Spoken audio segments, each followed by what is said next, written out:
तो गाइस आज हम बैठे हुए थे अपने मोहल्ले में, फिर थोड़ी देर बाद आ जाते हैं अपने बापू और गाइस हम आपको बता दें कि आज 1 तारीख और आज हमारा है नागरिक शास्त्र का पेपर। हम निकला जा रहा था इसलिए हम तीनों लोग निकल जाते हैं अपनी धन्नोरानी से। और रास्ते में ही हमारे पास के गाँव के भाई लोग और इन्हीं भाई लोग के साथ हम निकल जाते हैं सीधे अपनी पनवाड़ी की ओर। और फिर थोड़ी देर बाद आ जाते हैं अपने पाठकपुरा स्टैंड और फिर यहाँ से होकर हम सीधे आ जाते हैं अपने स्टैंड और यहीं पर मिला हमें अभी से और इन्हीं भाई लोग के अभी पेपर ही छूटे थे और फिर हम सीधे ही आ जाते हैं अपने स्कूल में। पहले हम यहाँ पर आ जाते हैं, थोड़ी देर रुकने के बाद हम इन भैया की दुकान पर आ जाते हैं और इन भैया की दुकान पर आ जाते हैं और स्टिंग लेकर के सीधे ही आ जाते हैं अपनी स्कूल के ग्राउंड। यहीं पर पीते हैं स्ट्रेट और भी टाइम हो रहा था इसलिए हम निकल जाते हैं सीधे अपनी स्कूल में। 3 घंटा लगातार पेपर लिखने के बाद हम आ जाते हैं सीधे अपनी स्कूल के बाहर। और अब आप लोग सुनो अपने बापू और नीलेश भाई की कहानी।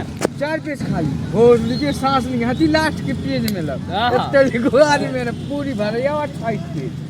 और फिर हम तीनों लोग आ जाते हैं सीधे अपने तिगेला स्टैंड पर आते हैं इन भैया की दुकान पर और फिर हम तीनों लोग पीते हैं इन भैया की दुकान पर गोलगप्पे वगैरह पीने के बाद अपनी मिटाते हैं और फिर हम सीधे ही आ जाते हैं अपने पाठकपुरा स्टैंड और फिर शाम भी होने लगी थी इसलिए हम निकल जाते हैं तीनों लोग घर की। चलो जल्दी मिलेंगे नेक्स्ट ब्लॉग में, तब तक के लिए हमें फॉलो कर लेना।